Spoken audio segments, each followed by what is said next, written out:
চুমুকে। সুপ্রিয় দর্শক, আজকে আমাদের মাঝে উপস্থিত রয়েছেন গীতিকার ও সুরকার আরিফ হোসেন বাবু। শুভ সকাল, কেমন আছেন? শুভ সকাল, আলহামদুলিল্লাহ ভালো আছি। আচ্ছা, আমরা জানি যে আপনি গান এবং বই লেখার কাজে এখন একটু মনোনিবেশ বেশি করেছেন, সো এখন কাজ নিয়ে কেমন ব্যস্ততা চলছে? এই মুহূর্তে প্রায় 100-র কাছাকাছি গান রেকর্ডিং শেষ, রিলিজের অপেক্ষায় আছে। 100টার মতো গান? 100টার মতো। বাহ, অনেক। সো এইগুলোকে একটা একটা করে রিলিজ করবেন নাকি অ্যালবাম আকারে রিলিজ করবেন? না, এইগুলো তো আসলে ডিফারেন্ট কোম্পানিজ এবং বিভিন্ন ইউটিউব চ্যানেলের আলাদা আলাদা কন্টেন্ট। আচ্ছা আচ্ছা। এইগুলা বর্তমানে যেভাবে গান হচ্ছে আলাদা আলাদা কন্টেন্ট হিসাবেই রিলিজ হবে, একটা একটা করে। আচ্ছা, সো গানের সাথে তো গানের কথাগুলো সবচেয়ে বেশি ইম্পর্ট্যান্ট, গানের সুর, গানের কথা। সো আসলে দর্শক শ্রোতা এখন কি ধরনের গান বেশি শুনতে বা কোন ধরনের কথা সুরে গান শুনতে বেশি পছন্দ করেন বলে আপনি মনে করেন?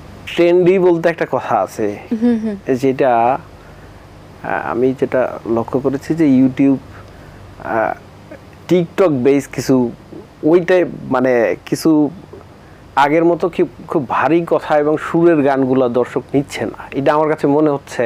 তো মোটামুটি একটু অন্য টাইপের গান বলতে একটু গানের মধ্যে আমার কাছে মনে হচ্ছে বর্তমান যে ট্রেন্ডটা চলছে একটু নেগেটিভিটি বেশি আছে আর কি। আচ্ছা, মানে হয়তোবা ধুমধারাক্কা গান বেশি আসলে পছন্দ করছে। মেলোডিয়াস গানটা যেরকম আগে মানুষ পছন্দ করত, আমার মনে হচ্ছে সেখান থেকে তার শ্রোতা আছে, বাট অধিকাংশ শ্রোতা সংখ্যাটা একটু। আচ্ছা, একটা সময়ে আমরা দেখেছি গান একজন করেছেন, সুর একজন করেছেন, গেয়েছেন একজন, কম্পোজ করেছেন আরেকজন। আর এখন আমরা যেটা দেখতে পাচ্ছি, হয়তোবা গান করছেন যিনি, সুর করছেন তিনি, গাইছেন তিনি, কম্পোজ করছেন। তো এই ব্যাপারে কোনো কিছু কি ডিফারেন্স হয়েছে কিনা গানের ক্ষেত্রে? আগে একটা গান তৈরি হওয়ার আগে সুরকার গীতিকার একসাথে বসতেন, সেক্ষেত্রে সময় নিতেন, একটা সুর এবং কথার সাথে একটা কেমিস্ট্রি হতো, তারপরে গানটা তৈরি হতো। বিশেষ করে সুরের উপরে বেস করে গানগুলো লেখা হতো। বর্তমানে আপনি যেটা বলেছেন যে সুর একজন করছে, লিখছে এবং গাইছে, এটা এটা এটা এটা খারাপ না, এটাও ভালো। একসাথে কম্বিনেশন, যখন একটা সুর তার মনে আসলো এবং সেই সুরে সে লিখে ফেললো বা লিখলো বা সেটাকে সে সুর করলো, এটাও খারাপ না, এটা ভালো। গানের সাথে পথ চলার শুরুটা কিভাবে শুরু করেছিলেন, কিভাবে কোন গান দিয়ে শুরু করেছিলেন লেখা? আমার প্রথম গানের সাথে শুরুটা ছিল সিডি চয়েসের সাথে। গানটা আমার লেখা ছিল, গানটা কাজী শুভ সুর করা এবং কাজী শুভ গানটা গেয়েছিলেন। সেটা 2021 সাল থেকে, বেশি দিন না। আচ্ছা, গানের শিরোনাম কি ছিল? তুমি শুধু তুমি। আচ্ছা, কেমন রেসপন্স পেয়েছেন? ভালোই রেসপন্স পেয়েছি। রেসপন্স বলতে বর্তমানে তো আসলে ইউটিউব কন্টেন্টের নিচে পাবলিক কমেন্টস প্লাস গান সংক্রান্ত মন্তব্য, সেক্ষেত্রে মনে হচ্ছে ভালোই রেসপন্স। আচ্ছা, বাহ, চমৎকার একটি মিউজিক ভিডিও দেখলাম। সো এই গানটি লেখার পিছনে যদি স্টোরিটা একটু জানতে পারি আমরা, যে শুরু করেছিলেন কিভাবে বা এই গানটি লেখার সময় তখন কি চিন্তা থেকে এসেছিল? তখন আসলে অনেকগুলা গান করতেছিলাম, তখন হঠাৎ করে আসিফ ভাইয়ের জন্য গানটা করা, স্পেশালি ওইভাবে কিছু চিন্তা করা হয়নি। আসলে উনি যেই প্যাটার্নের গান করেন ওই প্যাটার্নের সুর করার চেষ্টা করেছি এবং ওই প্যাটার্নের লেখার চেষ্টা করেছি, এটাই। আচ্ছা, সম্প্রতি যে গানগুলো রিলিজ হয়েছে সেই গানগুলো কি ম্যাক্সিমাম প্রেমের ছিল নাকি কি কি ঘরানার গান ছিল? এইটা হচ্ছে যতগুলো বর্তমানে যে 100টির মতো গান বললাম, তার মধ্যে নতুন একটা ইউটিউব চ্যানেল আছে RS রেকর্ডস, ওই গানগুলো আসলে মিক্সড গান। এখানে ফোক গান আছে, প্রেমের গান আছে, সব ধরনের গান আছে এবং গানগুলোর মিউজিক কম্পোজিশন করা রেজন শেখের। আমরা তো বিভিন্ন ধরনের গানের শিরোনাম দেখি, প্রেমের, দুঃখের, বেদনার, কখনো হাই বিটের। সো আপনার একটি গানের শিরোনাম হচ্ছে বরিশাল বরিশাল।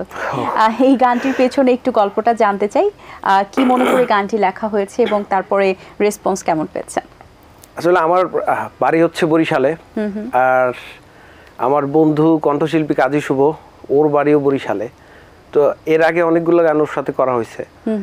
তারপরে হঠাৎ করে একদিন কাজী শুভই বললো যে বন্ধু বরিশালকে নিয়ে একটা গান করো। ওই থেকে সেটা অনেক দিন এই গানটা নিয়ে আসলে অনেক অ্যানালাইসিস করা হয়েছে, গানের কথা, সুর এবং মিউজিক কম্পোজিশন অনেকবার চেঞ্জ করা হয়েছে। এটার মিউজিক কম্পোজিশন করছেন রাফি মোহাম্মদ। মানে অনেক অনেক গবেষণা করা হয়েছে বরিশালের ঐতিহ্যগুলোকে ফুটিয়ে তোলা বিষয়, তারপরে সবকিছু মোটামুটি কথা সুরের সাথে ম্যাচ করার মতো মোটামুটি 6 মাসের মতো একটা সময় নেওয়া হয়েছে গানটা আচ্ছা করার। রেকর্ডিং এর জন্য কেমন সময় লেগেছে? ভিডিও রেকর্ডের জন্য? ভিডিও রেকর্ডের জন্য এটাও মোটামুটি বরিশালের ঐতিহ্য ফুটিয়ে তোলা হয়েছে, সেক্ষেত্রে আমরা 2 দিনের মতো কাজ করছি। আচ্ছা, একদম সান টু সান, সকাল থেকে একেবারে। আচ্ছা, এই শুট করতে গিয়ে সবচেয়ে বেশি ডিফিকাল্ট কোনটি লেগেছে? কোন শুটের সময় মনে হয়েছে যে এটি অনেক সময় নিচ্ছে কিংবা একটু ডিফিকাল্ট ছিল? এই গানটার একটা শুরুটা ছিল বরিশালের ঐতিহ্য লঞ্চের ছাদে। তো এই ছাদে শুট করতে গিয়ে তখন আসলে সূর্য খুব ঝামেলা করতেছিল। আউটডোরের শুটিং এ এটা একটা মেইন প্রবলেম। এটা মোটামুটি কাটায় উঠতে সময় লাগছে। আচ্ছা, এটাতে একটা প্রবলেম হচ্ছে। আমরা জানি যে আপনি খুব ভালো গানও গাইতে পারেন, তো এই বরিশাল গান দুটি লাইন যদি আমাদেরকে একটু শোনাতেন। এটা একটা খুব কঠিন কাজ, কারণ যারা লিখে সুর করে তাদের জন্য গাওয়া। না, আমরা ওটা বুঝতে পারবো, কিন্তু আপনার কণ্ঠে একটু শুনতে চাই। চেষ্টা করছি। কলজালা মানু মোরা নদীর দেশের ঝানু পোলা বাড়ি বরিশাল, মগ দেশে বইয়া গেছে একসের নদী খাল, নেবাই বরিশাল বরিশাল মগ বরিশাল, মগ দেশে বইয়া গেছে একসের নদী খাল। বাহ, চমৎকার! আপনি খুব ভালো গেয়েছেন। তার মানে আপনি ভালো গান শুধু গাইতে চান না। আচ্ছা, গানের বাইরেও আপনি বই লেখেন, সো বই লেখার আগ্রহটা কিভাবে এসেছিল এবং প্রথম বই কোনটি লিখেছিলেন? আবার এ যাবৎকালে প্রকাশিত 4টা বই, 4টা বইয়ের মধ্যে দুইটা বই ছিল হচ্ছে পুরাকীর্তিটিয়া, ওইটাও বরিশাল বেসড।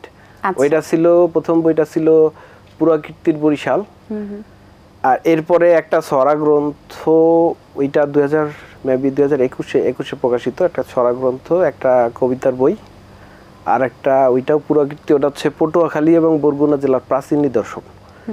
তো আসলে বিষয়গুলো হচ্ছে সবাই ইতিহাস জানে বা ইতিহাস নিয়ে ঘাটাঘাটি করে, তা আমি একটু চেষ্টা করেছি যে ইতিহাসের অনুষঙ্গ এইগুলা নিয়ে আসলে কেউ চিন্তা করে না। এই থেকে আমি একটু চেষ্টা করলাম যে ওই বিষয়গুলা যে ইতিহাসের সাক্ষী হিসেবে আছে এইগুলাকে সংরক্ষণ করা যায় কিনা। আজকে একটা জিনিস, একটা পুরাকীর্তি আছে, দেখা যাচ্ছে যে 10 বছর পরে ওটা থাকবে না, ধরে রাখা। আচ্ছা, এই থেকে চেষ্টা করা যাতে ইতিহাসের একটা অংশ হিসেবে থাকে, লেখাটা থাকে। আচ্ছা, আপনি যেহেতু গানের সাথে যুক্ত আছেন, গান নিয়ে কখনো বই লেখার চিন্তা ভাবনা আছে কিনা? এইরকম একটা ইচ্ছা করতেছি।